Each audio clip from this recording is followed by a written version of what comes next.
hooyadami hooyadami hooyadami hooyadami hooyadami hooyadami hooyadami hooyadami لا hooyaday dhimirkeedu u soo celi yaa rabbi maskaxdeeda hooyaday barbaa lagu adeegtay.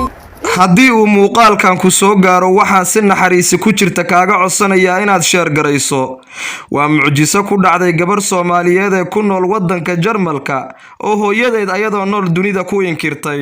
waa murugo iyo xanuun oo taabanaya qulubta qof kasta oo raadinaya waalidkii dhalay. tani waa edebsan oo hooyadeed raadinaysa muddo dhowr iyo 20 sano ah markii dambe loogu sheegay inay ku nooshahay wadanka Canada. waxay u dirtay dhambaal dhanka YouTube-ka, Facebook-ga, TikTok-ga iyo dhammaan aaladaha baraha bulshada ee lagu xiriiro.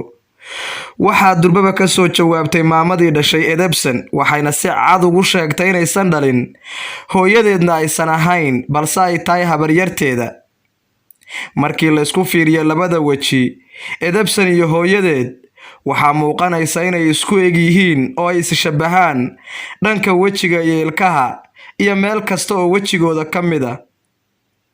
waa dhacdo naadira in hooyo ay inkirto cunugii ay dhashay oo ay foolatay 9 biloodna caloosha ay ku waday. waxaa si midda la mid ah dhacdo naadira ku ah koonkan in qof weyn oo 30 sano ku sii dhow uu sheegto qof aanan dhalin, balse hooyadan ayaa si qayaxan u inkirtay gabadhan sheeganaysa inay tahay hooyadeed. waxaan uga jawaabayaa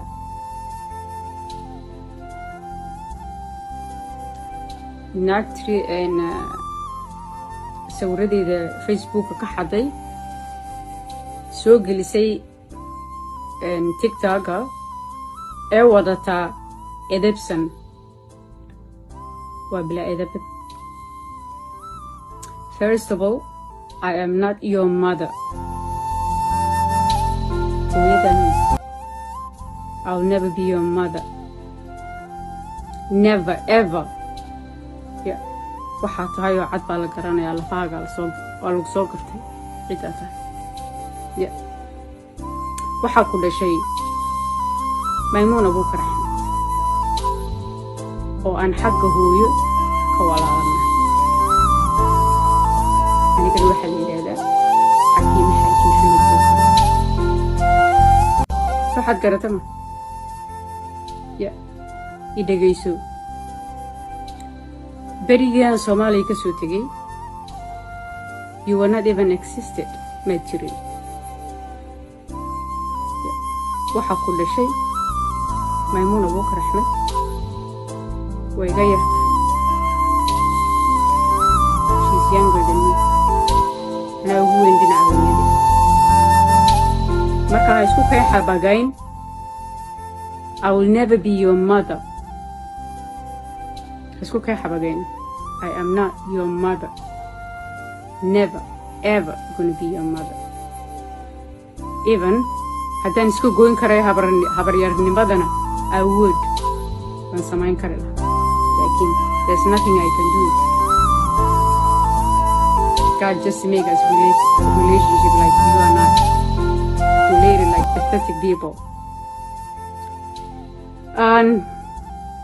kadib waxaad u dhaqmaysaa like xayawaanul dabiiciya sida doofaaradaad u dhaqmaysaa lakala daa. you don't know my story. ilaahu rabbi raxmaan oo ada xaqiiqada og yaa rabbi saaciduuni ilaahu nasaacid ilaahu ummadaada lagu gardarooda saacid ilaahu waalidkaas awlaadiis laga qaati saacid yaa rabbi ilaahu hooyaday dhimirkeedu u soo celi yaa rabbi maskaxdeeda hooyaday barbaa lagu adeegtay. ilmo waalidkiisa ma inkiri karo. hooyadeed iyo aabbaheed way nool yihiin xakiim Abuukar. waa ka xumahay inaa qof dhan sidaasa u gashaan,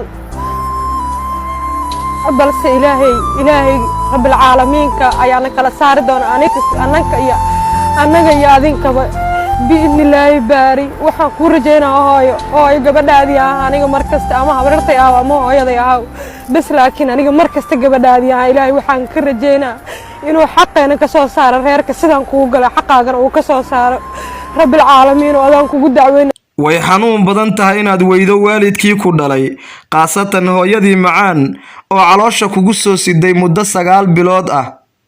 Edebsan ayaa noo sheegtay hooyadeed in la sixray, weliba qoys ay daris ahaan jireen muddo 30 sanaana hooyadeed ay ka maqan tahay xusuusta. Ilaahay subxaanahu wa tacaala waxaan uga baryaynaa in hooyadaas haddii ay dhab tahay gabadhan waxa ay sheegayso in Ilaahay qalbigeeda soo jilciyo, xusuusteedana u soo celiyo. haddii uu muuqaalkan ku soo gaaro waxaan kaa codsanayaa inaad u sheergarayso walaashan Soomaaliyeed si hooyadeed loogu duceeyo quluubteedana ay dib ugu hesho. Cabdi Xarago page kan ku leeyahay Facebook Istanbul.